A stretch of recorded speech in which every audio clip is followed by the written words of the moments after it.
시글락이라고 하는 지명을 통해서 생각할 때와 기도할 때, 이런 제목으로 말씀을 나누려고 합니다. 그러니까 오늘 여러분들의 마음 가운데 생각할 때와 기도할 때, 이것만 여러분들 마음속에 다 들어오면 됩니다. 여러분들이 아마 성경 사무엘상 27장부터 30장까지 읽어 오셨으리라고 하는 전제하에 제가 말씀을 좀 풀어나가게 될 거고요.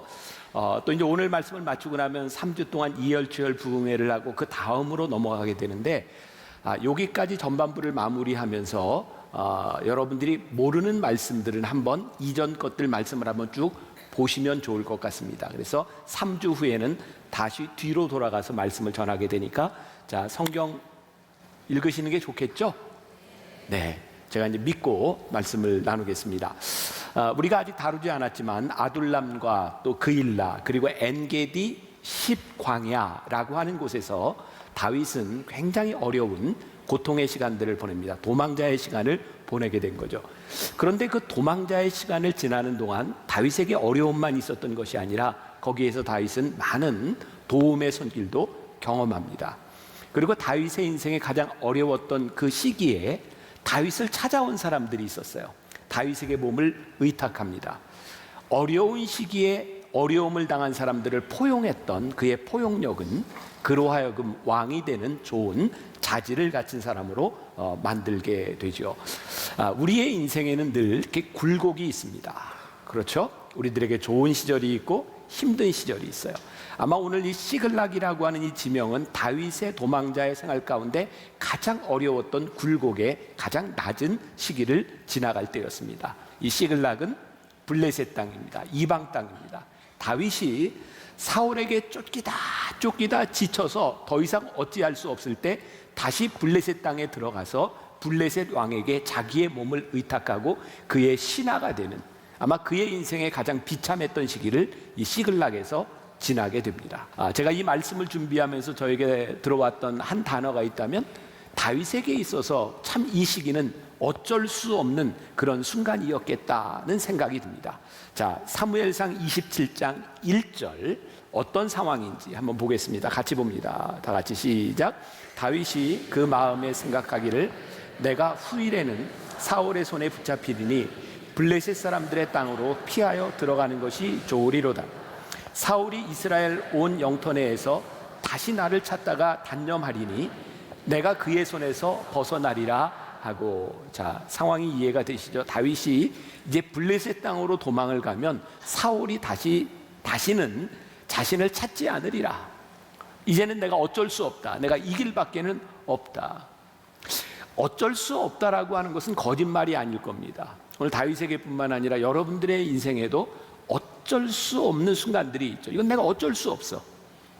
그런데 우리가 어쩔 수 없이 선택한 그 일 역시 우리의 선택이고 우리의 책임인 것만은 분명합니다. 그게 어렵고 힘든 거예요. 어쩔 수 없는 일인데 그것도 우리의 선택이고 힘든 일이다. 오늘 이 1절 말씀을, 제가 이 말씀을 묵상하며 시글락이라고 하는 지명으로 말씀을 준비하다가 저에게 들어온 말이 한마디 있었어요. 오늘 27장 1절에 다윗이 이렇게 시작합니다. 그 마음에 생각하기를. 제가 조금 무리한 해석을 하는 것일 수 있지만, 다윗이 시글락에서 가장 어려웠던 그의 삶의 선택을 했던 그 시기에 다윗은 하나님께 기도하지 않았습니다. 그의 마음에 생각하기를. 어쩔 수 없는 순간에 그의 마음에 생각하고 선택했던 그 시기에서 다윗이 경험하는 겁니다. 여러분 기억하세요? 어쩔 수 없는 시간들은 우리들에게 언젠가 찾아옵니다. 그런데 그때 그 마음에 생각하기를, 혹은 우리는 하나님께 기도하기를, 이것이 우리의 삶을 결정짓는 것이 될 수도 있어요. 여기 생각하기를 이라고 하는 말은 영어 단어 그대로 think, 이게 생각한다고 하는 말입니다. 자, 잠언 14장 12절에서 13절에 이런 표현이 있습니다. 지혜자가 이렇게 말을 합니다. 어떤 길은 사람이 보기에 바르나 필경은 사망의 길이니라. 웃을 때에도 마음에 슬픔이 있고 즐거움의 끝에도 근심이 있느니라. 어떤 길은 사람이 보기에 그럼직함에도 불구하고 그것이 사망의 길일 수 있다. 그러니까 지혜자는 우리들에게 뭐라고 이야기하냐면 너희들이 생각하는 것이 아무리 옳다고 생각해도 그것이 옳은 것이 아닐 수도 있다는 거예요. 시글락.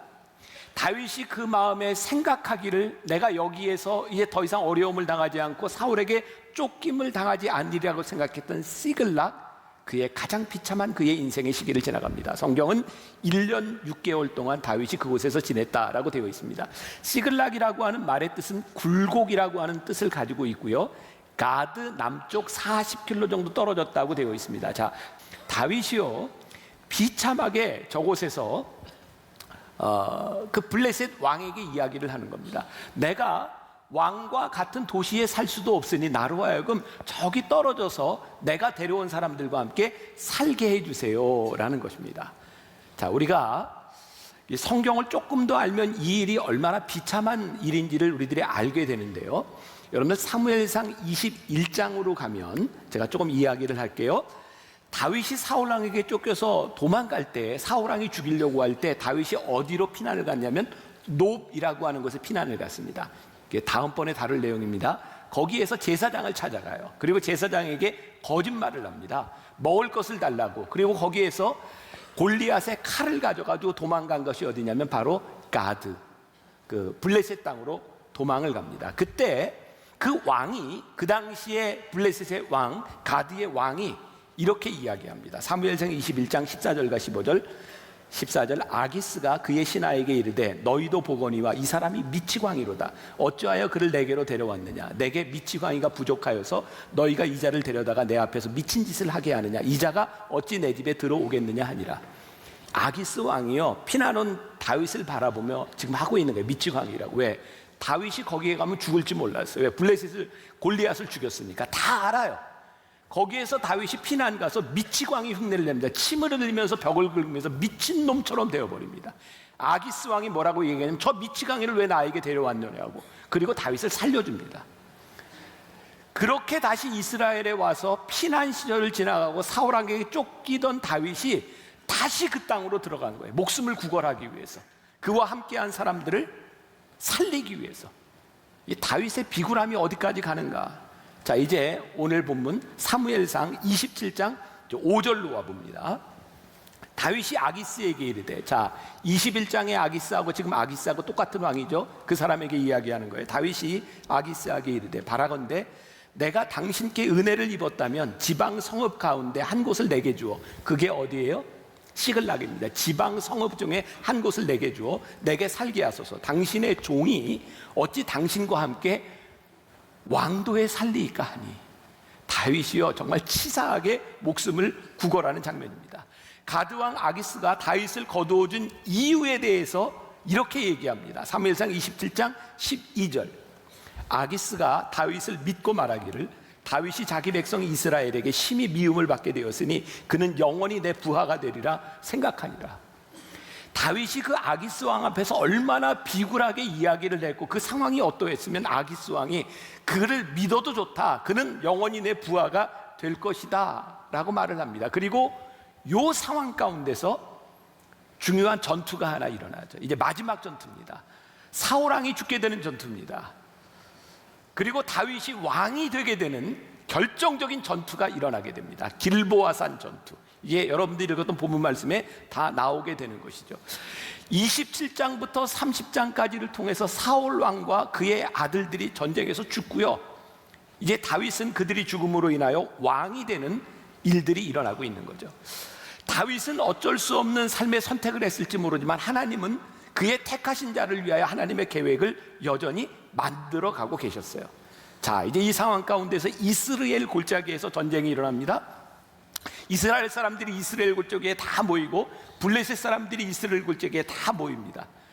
그런데 아기스 왕이 다윗을 그의 평생 부하로 삼았기 때문에 다윗과 다윗이 데리고 있는 군대들도 그 전투에 참여하게 됩니다.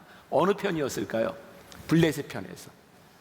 여러분, 다윗에게 있어서 비참한 비굴함 거기서 끝난 것이 아니라 그가 원치 않는 상황이었는데 이스라엘과 블레셋과 전쟁을 하게 되자 블레셋 땅의 도망자가 되었던 다윗이 그의 동족과 함께 싸워야 되는 상황에 처하게 된 거예요. 이게 정말 뭘로 이게 표현할 수 없는 다윗의 삶에 있어서 정말 어려운 시기였어요. 그래서 전쟁을 하러 갔는데 사무엘상 29장 4절과 6절과 7절 말씀을 보세요. 우리 같이 한 절씩 보겠습니다. 자, 여기까지는 지금 잘 따라오고 계신 거죠? 네, 요 상황에서 4절, 6절, 7절 같이 봅니다. 시작. 블레셋 사람의 방백들이 그에게 노한지라. 블레셋 방백들이 그에게 이르되 이 사람을 돌려보내어 왕이 그에게 정하신 그 처소로 가게 하소서. 그는 우리와 함께 싸움에 내려가지 못하리니 그가 전장에서 우리의 대적이 될까 하나이다. 그가 무엇으로 그 주와 다시 화합하리이까? 이 사람들의 머리로 하지 아니하겠나이까? 아기스가 다윗을 불러 그에게 이르되 여호와께서 살아계심을 두고 맹세하노니 내가 정직하여 내게 온 날부터 오늘까지 내게 악이 있음을 보지 못하였으니 나와 함께 진중에 출입하는 것이 내 생각에는 좋으나 수령들이 너를 좋아하지 아니하니 그러므로 이제 너는 평안히 돌아가서 블레셋 사람들의 수령들에게 거슬러 보이게 하지 말라 하니라. 자, 이제 이해가 되시는 거죠? 다윗이 어쩔 수 없이 싸우러 나왔는데 그 전쟁터에 나와서 싸워야 되는데 블레셋 방백들이 거기에서 막 반발을 하는 겁니다. 아기스 왕이요, 당신은 이 사람을 믿을지 모르지만 이 사람이 혹시 전쟁 중에 이스라엘과 결탁하면 어떻게 하겠습니까? 아기스 왕이 이야기합니다. 내가 너의 신실함을 아노니 나는 너를 정말 믿는데 이 사람들이 너를 믿지 못하니 너는 평안히 돌아가서 내가 너에게 준 땅 시글락으로 가는 것이 좋겠다라고 말을 합니다. 그러자 다윗이 8절에서 이렇게 이야기를 하는데요, 이 말씀을 읽을 때는 여러분들이 상상력을 가지고 다윗의 감정에 여러분들이 이입이 돼야 됩니다. 아시겠어요? 여러분들이 다윗의 입장에서 이 상황 가운데서 8절을 이야기하고 있다 생각하며 같이 봉독합니다. 8절. 자, 시작. 다윗이 아기스에게 이르되 내가 무엇을 하였나이까? 내가 당신 앞에 오늘까지 있는 동안에 당신이 종에게서 무엇을 보셨기에 내가 가서 내 주 왕의 원수와 싸우지 못하게 하시나이까 하니. 자, 지금 이걸 보니까 다윗이 아기스 왕에게 항변하는 겁니다. 그렇죠? 아니, 내가 당신에게 어떻게 했는지 잘 아는데 나를 못 믿다니 어떻게 되는 겁니까? 그런데 우리들이 상상력을 발휘해야 될 게, 지금 다윗이 항변하여 이야기를 하고 있는데 지금 다윗의 마음 상태는 어떤 것이었을까요? 제가 예를 한번 들어보겠습니다. 여기 이제 아챔이 있어요. 여기 아챔이 오늘 연주를 했어요. 제가 아챔하고 이제 식사 약속을 한 거예요. 언제 우리 식사를 합시다.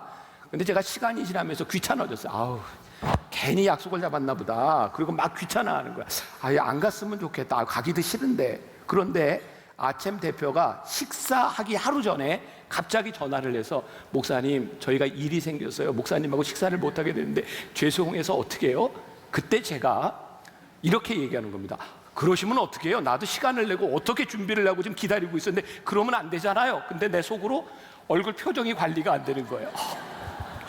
그러면 안 되잖아요. 그렇지만 너무너무 좋은 거예요. 지금 다윗에게 벌어진 상황이 그 상황인 거예요. 이게 이스라엘 백성과 싸워야 되는데, 싸우면 나는 영원히 기름 부음 받은 자로 왕이 될 수도 없을지 모르는데 이 상황 가운데서 아기스 왕이 너 평안히 돌아가라, 방백들이 너를 원치 않는다 그러니까 나를 그렇게 못 믿습니까? 하는데 다윗의 마음은, 이야, 이게 정말 기가 막힌 일이 일어나고 있구나. 표정 관리가 잘 안 되는 상황이야. 저는 이 말씀을 이렇게 보면서 그런 생각을 하겠어요. 하나님께서 하나님의 사람들을 세워나가실 때 그것은 우리의 생각과 다를 뿐만 아니라 하나님이 일하시는 것은 참 기가 막힌 일이다.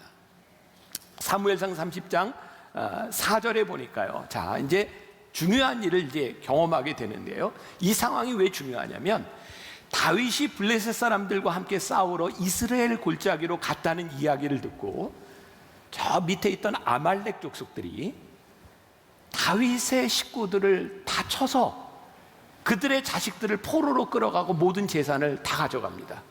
만일 다윗이 거기에서 전쟁을 했더라면 다윗은 거기서 이스라엘 백성들에게 미움을 받았을 뿐만 아니라 그는 모든 것을 다 잃어버렸을 텐데, 평안히 가라는 소식을 듣고 거기에 왔을 때 바로 아멜렉 사람들이 그 이스라엘 그 다윗의 식솔들을 쳐서 어려움에 당하게 된 바로 그때에 다윗이 오게 된 거예요. 여러분, 하나님께서 기가 막히게 이 상황을 바꾸셔서 다윗으로 하여금 이제 그의 가족들을 구할 수 있는 상황으로 인도해 주신 거죠. 자, 그런데 사무엘상 30장 4절에 보니까 다윗과 그와 함께한 백성이 울 기력이 없도록 소리를 높여 울었더라. 다윗이 돌아와 보니 그 상황이 얼마나 처참한지, 그의 식구들은 같은 종족인 이스라엘과 싸우러 이스라엘 골짜기로 갔고, 모든 남자들이 없는 동안 아멜렉이 와서 그들을 치고 자식들을 다 잡아갔으니 그들이 울 기력이 없어서 지친 상태로 울고 있더라. 지금 이 상황에 하나님께서 다윗을 그의 군대와 함께 거기에 보내신 거예요. 다윗은 그의 마음에 생각한 대로 내가 여기에서 내 민족을 데리고 이 불쌍한 사람들을 데리고 여기에서 자리 잡고 살리라, 그의 생각을 했는데 그가 생각한 대로 상황이 펼쳐지지 않는 거예요. 여러분 기억하십시오. 우리의 인생에 어쩔 수 없는 상황 가운데서 내 마음에 생각하기를 우리들이 생각한 대로 우리의 인생이 펼쳐지지 않는다는 거예요. 자, 이제 중요한 주제로 들어옵니다. 여기에서 다윗은 생각을 멈추고, 더 이상 그의 마음에 생각을 멈추고 하나님께 기도합니다. 다윗의 인생에 이렇게 힘든 시간이 없는 거예요. 여러분 생각해 보세요. 다윗이 어쩔 수 없이 선택한 그 일 가운데는 내가 이 수모를 겪더라도 내가 데리고 있는 이 식솔들은 살려야 되겠다, 그런 마음이 있지 않았을까요? 다윗이 스스로 내 비굴함만 참으면 내 식구들을 다 살릴 수 있다고 생각하지 않았을까요? 그런데 그의 식솔들과 그의 부하들은 다윗의 마음을 이해해 주지 못하는 거예요. 어려움에 처하자 그것이 당신 때문이라고 다윗을 죽이려고 생각하고 원망하는 사람들을 다 바라보며 다윗이 얼마나 힘든 시간이었을까요? 자, 이 전쟁의 상황, 마지막 사울이 죽음을 당하는 이 전쟁의 상황, 여러분 사울은요 전쟁에 죽기까지 끝까지 하나님께 기도하지 않고요, 그는 그의 생각대로 그의 방법을 찾습니다. 그것이 사무엘상 28장에 나오는 이야기인데, 사울이 너무 두려웠어요. 사무엘이 예언한 대로 그가 여기서 죽을 수도 있고 전쟁에 패할 수도 있다는 이야기를 듣고, 이게 우리가 어떻게 설명해야 될까 잘 모르겠지만, 사울이 신접한 여인을 통해서 죽은 사무엘의 영혼을 불러냅니다. 이건 제가 신학적으로 설명할 재주가 없어요. 성경에 그렇게 나와 있어요. 그리고 사무엘을 통하여 내가 어떻게 쓰면 좋겠습니까? 뭔가 방법을 찾으려고 하는데, 사무엘은 사울에게 방법을 이야기하는 것이 아니라 내가 여기가 마지막이다라고 이야기를 하죠. 여러분 사울은요 그의 인생의 마지막 죽음을 앞에 놓고도 하나님을 찾지 않습니다. 그는 사무엘을 찾습니다. 결국 사울은 거기에서 마지막을 지나가게 되죠. 그런데 이 동일한 순간에 이 전쟁을 앞두고 다윗은 마지막 순간에 그의 생각을 멈추고 하나님을 찾게 됩니다. 다윗에게 가장 힘들었던 그 순간, NIV 성경에 보니까 여기에 이렇게 표현이 되어 있더라고요. But David found strength in the Lord his God. 그의 하나님 주 안에서 다윗이 힘을 얻었다라고 되어 있어요. 그의 인생에 어쩔 수 없는 순간, 그의 동족들이 그에게 원망하는 그 시간 가운데서, 어쩔 수 없는 순간 가운데서 다윗은 그의 하나님 안에서 힘을 얻었고, 사울은 끝까지 하나님을 찾지 않다가 거기에서 마지막 최후를 마치게 됩니다. 잠언 24장 16절의 말씀이 생각이 났어요. 볼까요? 잠언 24장 16절 같이 봉독합니다. 시작. 대저 의인은 7번 넘어질지라도 다시 일어나려니와 악인은 재앙으로 말미암아 엎드려지느니라.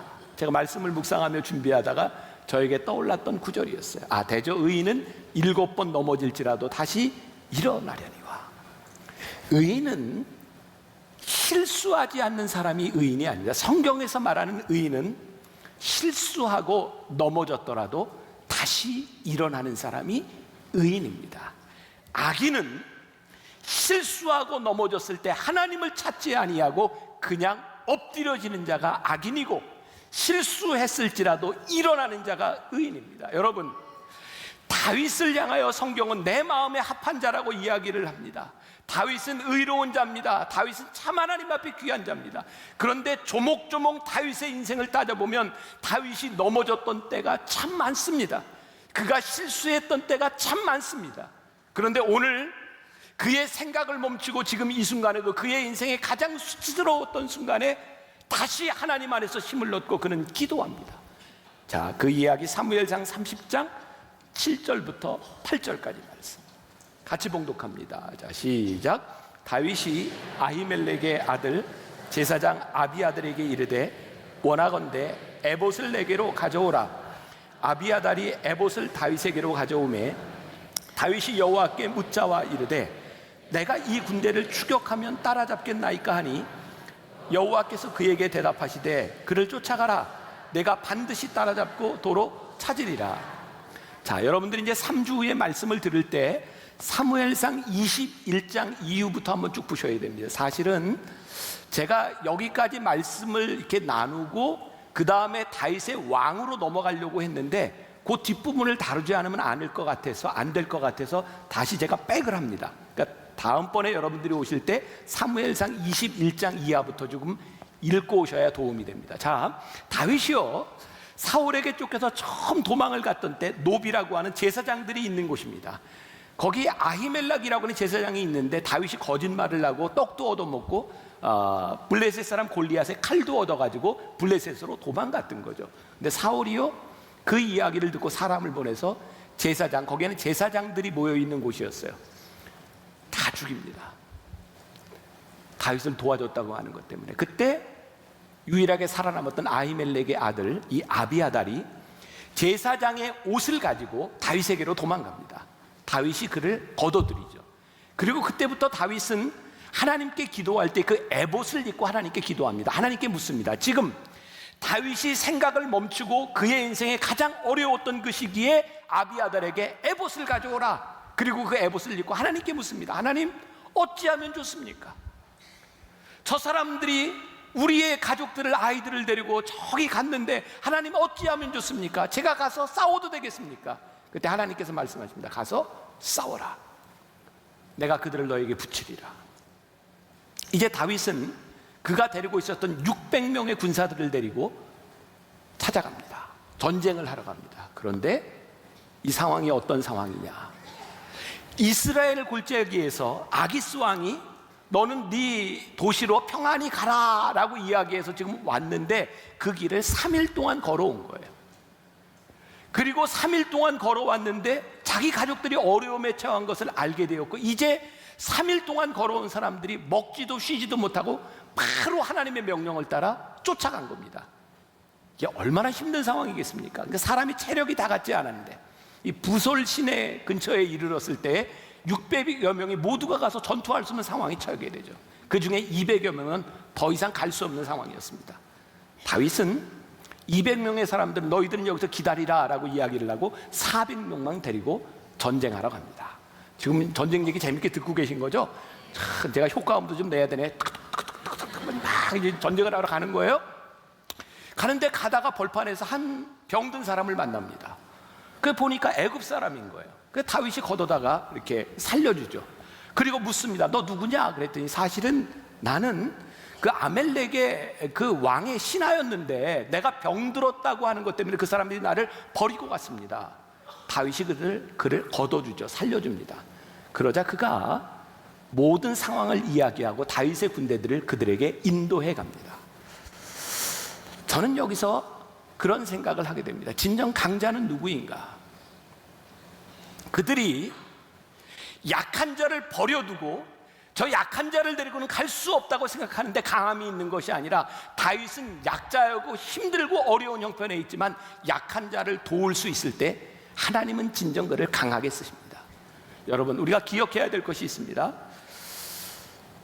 제 개인적인 경험인데 저는 20여 년 전 미국에서 유학을 할 때 미국에서 참 많은 도움을 받았습니다. 저는 소위 극빈자로 생활을 했으니까 유학생이었으니까 많은 혜택을 받았어요. 저는 그때 미국이 참 강한 나라구나라는 생각을 했습니다. 아직도 미국은 초인류 강국입니다. 여러분, 전 세계의 공군 군사력 1위가 어딘지 아십니까? 미국 공군입니다. 2위가 어딘지 아십니까? 미국 해병입니다. 해군입니다. 이해가 잘 안 되세요? 제일 큰 군사력을 가진 나라가 미국이고 두 번째 강한 공군력을 가진 게 어디냐면 미국 해병이랍니다. 그러니까 미국은요 지금 전 세계에 비교해서 군사력이나 이 국력이 상상할 수도 없는 나라입니다. 그런데 저는 미국을 보면서 요즘 강하다는 생각을 하지 않습니다. 왜? 그들의 이민 정책과 그들이 소수민족에 대한 정책을 바라보며 저것은 강함이 아니라 우리를 보호하려고 하는 것, 하나님이 그들을 언제까지 쓰실까? 저는 그런 두려움 가지고 있어요. 일본이 하는 정책들을 바라보면서 그들은 정말 강한 사람들이 아니라 두려움에 떠는 자들이라는 생각이 들거든요. 우리나라와 민족을 바라보며 하나님, 우리 민족의 강함은요, 우리를 지키려고 하는 데 있는 것이 아니라 이 땅 위에 있는 어렵고 힘든 사람을 향해 우리의 마음을 열 때 하나님이 우리를 강하게 만드시지 우리를 지키시는 것이 강함이 아니라, 다윗의 강함, 크리스찬의 강함, 하나님이 쓰시는 사람의 강함은요, 나를 돌보고 나를 지키는 데 있는 것이 아니라 어려움에 처한 사람들을 돌보는 데 있는 거예요. 하나님이요, 그 사람을 통해서 다윗으로 하여금 전쟁에 이기게 하십니다. 찾아갔습니다. 그들이 쉬고 있는 곳의 전쟁에서 승리하게 됩니다. 모든 것을 얻었습니다. 그런데 또 어떤 일이 일어나는가? 사무엘상 30장 22절을 보겠습니다. 사무엘상 30장 22절 같이 봅니다. 다윗과 함께 갔던 자들 가운데 악한 자와 불량배들이 다 이르되 그들이 우리와 함께 가지 아니하였은즉 우리가 도로 찾은 물건은 무엇이든지 그들에게 주지 말고 각자의 처자만 데리고 떠나가게 하라 하는지라. 자, 이제 제가 또 설명을 합니다. 효과음 조금 필요하세요? 전쟁에서 승리하고 이겼어요. 자, 이제 모든 것들을 찾았고 모든 전리품을 얻었는데 400명의 사람들 중에 오늘 말씀해 보니까 이렇게 표현이 됐습니다. 그들 중에 불량배들이 있었다는 거예요. 불량배들이. 그 불량한 자들이 뭐라고 이야기를 하냐면, 우리 400명만 와서 전쟁에 이겼으니 오지 않은 200명 중에는 우리들의 전리품을 주지 말고 그들은 가족들과 함께 가라 하자. 그리고 싸운 우리들만 전리품을 가지자라고 이야기를 합니다. 그들을 성경은 불량배라고 말을 합니다. 30장 23절부터 25절에 다윗의 리더십이 나오죠. 자, 같이 봅니다. 시작. 다윗이 이르되 나의 형제들아, 여호와께서 우리를 보호하시고 우리를 치러온 그 군대를 우리 손에 넘기셨은즉 그가 우리에게 주신 것을 너희가 이같이 못하리라. 이 일에 누가 너희에게 듣겠느냐? 전장에 내려갔던 자의 분깃이나 소유물 곁에 머물렀던 자의 분깃이 동일할지니 같이 분배할 것이니라 하고, 그날부터 다윗이 그것으로 이스라엘의 율례와 규례를 삼았더니 오늘까지 이르니라. 다윗이 왕으로서, 리더로서 정말 중요한 일을 하나 하는데 그것은 공동체를 세우는 일이었습니다. 그들에게 이야기를 합니다. 하나님께서 우리들에게 주신 것이 아니냐, 우리들이 와서 전쟁에 이겼을지라도 그들에게 분깃을 주는 것이 마땅하지 아니하냐. 그리고 다윗은 그의 전리품들을 다 같이 쉐어합니다. 전쟁에 이긴 자들의 몫이 아니라 전쟁에 참여하지 못했던 자들에게도 동일하게 줍니다. 다윗이 시글락에 돌아왔을 때 다윗이 엄청난 소식을 듣게 되죠. 사울왕이 죽었다는 이야기, 그의 아들들이 다 죽었다는 이야기를 듣습니다. 다윗은 그 이야기를 듣고 식음을 전폐하고 통곡하고 애도합니다. 다윗을 따르던 사람 중에 다윗이 우유부단하다고 생각했던 사람들이 있습니다. 사울왕을 죽일 수 있는 시기에도 그를 죽이지 않았던 것 때문에 다윗의 리더십에 의구심을 가졌던 자들도 있습니다. 그런데 다윗이 애통하고 애곡하는 이 모습을 바라보며 저것이 진짜였구나라는 생각을 합니다. 다윗은 그의 손으로 동족을 죽이지 않으려고 했고 하나님이 택하신 자 사울을 죽이지 않으려고 했습니다. 사람들이 다윗의 리더십을, 공동체와 함께했던 그의 민족을 사랑했던 다윗의 진정을 사람들이 알기 시작하죠. 다윗은 리더로서 세워지는 순간입니다. 저는 진정한 리더십, 하나님이 우리를 쓰실 수 있는 가장 중요한 것이 있는데 그것은 고통을 함께하고 아픔을 함께 느끼는 것이 아닐까라는 생각을 하게 됩니다. 우리 교회 적십자에서 일하는 젊은 사람이 있습니다. 우리 묵상글을 나누다가 그분이 그런 이야기를 했어요. 우리나라 포항에 지진이 일어났을 때 구호품들이 많이 갔는데요, 그 많은 구호품들을 이웃에게 나누는 일이 너무 힘들었답니다. 왜냐하면 어느 집이 무너졌는데 그 집이 얼마나 잘 살고 못 살고 그 집의 형편들을 동네 사람들이 전혀 알지 못하더라는 거예요. 그래서 누구에게 나누어 줄지 그것 때문에 구호품을 나누어 주지 못하는 일들이 있었답니다. 그 포항에 지진이 일어났을 때 사람들이 집에서부터 나와서 체육관에서 잠을 자야 되는 그런 상황, 근데 언제 무너질지 모르는 상황 가운데서 이건 좋은 일이니까 그냥 이렇게 실명을 거론해도 괜찮을 것 같아요. 포항에 기쁨의 교회라는 장로교회가 있습니다. 그 교회가 건축한 지 얼마 안 되는데 갈 곳이 없는 사람들에게 소그룹방과 교회의 모든 방들을 다 내어주었습니다. 놀라운 일들이 일어나기 시작했습니다. 포항에 구호품을 전해주는 단체들이 관과 그 사람들에게 구호품을 맡기는 것이 아니라 이 교회에 맡기기 시작했습니다. 교회로 하여금 그것을 나눠주게 만들었습니다. 저는 우리 교회의 역할, 믿는 사람들의 리더십 중에 정말 중요한 것이 있는데요, 우리들의 신뢰를 회복하는 것이고 우리들의 것을 내어주고 우리의 강함을 위하여 우리의 성을 쌓는 것이 아니라 우리들의 마음을 열기 시작할 때 하나님이 우리를 쓰실 수 있다는 생각입니다. 자, 이거 제 개인적인 견해입니다. 여러분들이 동의 안 하셔도 괜찮습니다. 근데 그냥 받아들이세요. 그냥 마음에 안 받으면 괜찮아요. 요즘 핫한 이슈 가운데 하나가 가수 유승준에 대한 이야기입니다. 사람들이 유승준이라고 하는 그 젊은 시절의 그 가수에 대한 굉장히 분노 같은 게 있습니다. 왜? 그가 군대를 가지 않고 미국 국적을 취득했고 그는 많은 대중들의 사랑을 받는 사람이었는데 군대를 가지 않기 위해서 미국 국적을 취득한 것 때문에, 그 약속을 어긴 것 때문에 사람들이 많이 분노했고 벌써 17년의 시간이 지나는 동안 그는 한국에 들어오지 못합니다. 저는 우리들의 분노를 충분히 이해하고, 그리고 그 사람이 같은 민족으로서 미국 국적을 취득한 것에 대하여 그는 우리의 민족에 대하여 너는 우리 민족이 아니다라고 생각했던 것이라고 생각해요. 우리는 그를 비난할 자격이 충분히 있고, 아니, 그는 비난받을 만할 자격이 충분히 있습니다. 잘못했어요. 근데 그는 10여 년 동안 계속해서 우리나라의 재판을, 소송을 하죠. 한국에 들어갈 수 있도록 해달라. 근데 지금까지 허락을 하지 않습니다. 저 개인적인 견해입니다. 유승준이 잘못했습니다. 그가 군대를 가지 않으려고, 우리 민족 모든 남자들이 함께하는 고통에 참여하지 않으려고 하는 것 때문에 그는 자격이 없는 사람입니다. 근데 그 사람이 시간이 지나서 내 자식과 함께 한국에 들어오고 싶다라고 이야기할 때 너 같은 놈은 우리들이 받아들일 수 없어라고 이야기한다면 이제 우리들이 잘못했다는 걸 생각해요. 저거 받아줘야 된다고 생각합니다. 이것은 유승준에 대한 문제가 아니라 앞으로 우리 민족 안에서 펼쳐질 모든 일에 대한 문제라고 생각합니다. 우리 역사 가운데는 죄 짓고 잘못한 사람들 많이 있습니다. 그들 때문에 우리는 분노할 수 있습니다. 근데 분노가 용서로 이어지지 않는다면 우리는 절대로 같은 공동체를 만들어가지 못합니다.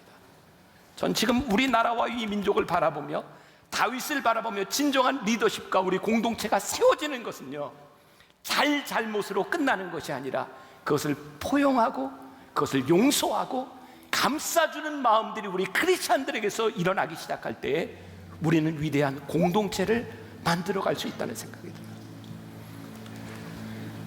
예수님께서 비유로 말씀하셨을 때 어떤 주인이 시장에 나가서 일하는 사람들, 포도원의 일꾼들을 불러봅니다. 아침 9시, 12시, 3시. 사람들이 나중에 불평을 이야기합니다. 똑같이 한 데나리온씩 주니까 나는 저 사람보다 일을 많이 했다, 나는 저 사람보다 일을 많이 했다. 이거 불공평하다. 근데 예수님이 비유를 통해서 뭐라고 말씀하시나요? 주인은 너희들이 일한 만큼 보수로, 너희들이 일한 만큼 갚아주는데 주인의 마음이 있는 것이 아니라 한 사람도 굶지 아니하고 한 사람도 못 먹는 사람이 없도록 다 같이 살아가도록 하는데 주인의 마음이 있다. 왜요? 그게 하늘나라의 방식이니까, 그게 믿음의 공동체의 방식이니까. 여러분, 우리 신앙인들이 세상과 구분이 되는 게 뭔지 아십니까? 우리들이 세상에서 리더십을 가지고 공동체로서 힘을 가질 수 있는 게 뭔지 아십니까? 세상의 원리를 따라가지 않는 겁니다. 진정 강함이라고 하는 것은요, 내 것을 지키고 이것은 내 권리야 라고 생각하는 것이 아니라 하나님의 마음으로 보기 시작할 때, 하나님의 마음으로 아파하는 사람들이 보이기 시작할 때 그것이 리더십이고 그것이 공동체를 이루는 것입니다. 그래서 하나님께서 다윗에게 이렇게 말합니다. 너는 내 마음에 합한 자라. 왜일까요? 다윗이 하는 일을 보니, 다윗의 마음을 보니 거기에 하나님의 마음이 보이는 거예요. 그래서 하나님은 다윗을 내 마음에 합한 자라 그렇게 이야기하죠. 다윗의 생각이 그를 참 비참하고 비굴하게 만들었습니다. 근데 하나님의 계획이 다시 그를 리더의 자리로 불러 세웠고 그가 거기에서 하나님께 기도하며 그 길을 묻습니다.